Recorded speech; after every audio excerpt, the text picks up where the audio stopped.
ఒక ఇద్దరు యవనస్తులు మెంటల్ హాస్పిటల్లో ఉన్నారు. ఓట్ల ఎలక్షన్స్ వచ్చాయి. అందరిని అడుగుతున్నాడు ఒక ఆయన ఎమ్మెల్యే అవ్వాలని చెప్పారు. అందరిని ఊర్లో అందరు నాకు ఓట్లు వేయించండి రాని. చాలా మంది మెంటల్ హాస్పిటల్లో ఉన్నారు. వాళ్ళతో కూడా తీసుకొచ్చి ఓట్లు వేస్తే బాగుంటుంది. సార్, ఈ పిచ్చోళ్ళతో ఓట్లు వేయించడం మన వల్ల కాదు సార్ అని చెప్తే, లేదు నేను లోపలికి వస్తాను, చూపించండి ఒక్కొక్కడిని. ఒకరిని చూపిస్తే వాడు గోడకున్న సున్నమంత గీరుతూ లిల్లీ లిల్లీ లిల్లీ అంటున్నాడట.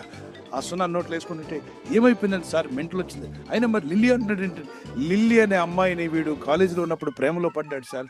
ఆ అమ్మాయి వీడికి దక్కక ఆ అమ్మాయితో పెళ్లి కాలేదని వీడు పుస్తకాల పిచ్చి కాదు, చదువు పిచ్చి కాదు, డిగ్రీల పిచ్చి కాదు, లిల్లీ పిచ్చి పట్టి ఆ గోడలకున్న సున్నమంతా సంగం గీరేశాడు. సరే పక్క గదిలోకి వెళ్ళి చూస్తే వాడు ఇంకొకడు ఉన్నాడు. వాడు జుట్టంతా జుట్టు పీగుతున్నాడు.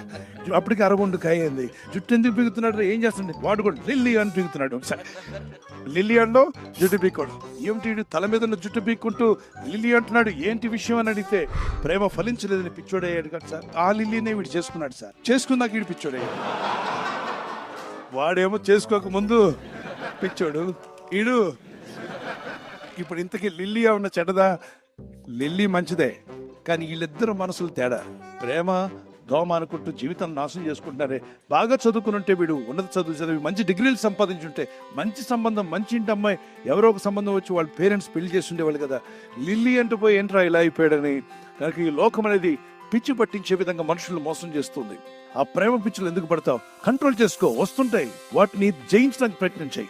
టీనేజ్ లో వచ్చేవన్నీ నిజమైనవి కావు, అవన్నీ అట్రాక్షన్స్. అందుకే తొందరపడకండి. ఏ విషయంలో తొందరపడినా మ్యారేజ్ విషయంలో తొందరపడద్దు. If you hurry you will worry, somebody will bury. జీవితం అంతా ఇబ్బందులు పాలవలసిందే. అందుకే భార్యను దేవతగా భావించుకు, భార్యకి ఇవ్వాల్సిన స్థానం భార్యకి. భర్తను దేవుడిగా భావించుకు, భర్తకి ఇవ్వాల్సిన స్థానం భర్తకి, దేవుడికి ఇవ్వాల్సిన స్థానం దేవుడు. దేవుడిని కూడా పక్కకు పెట్టి, పేరెంట్స్ ను పక్కకు పెట్టి లిల్లీ లిల్లీ అంటే నీ జీవితం అంతా లుల్లు అయిపోతుంది. ప్రార్థన చేయండి, ఆలోచించండి. దైవ చిత్తమైనటువంటి సంబంధాలు మీకు దేవుడు ఏర్పాటు చేయను గాక. ఆమేన్.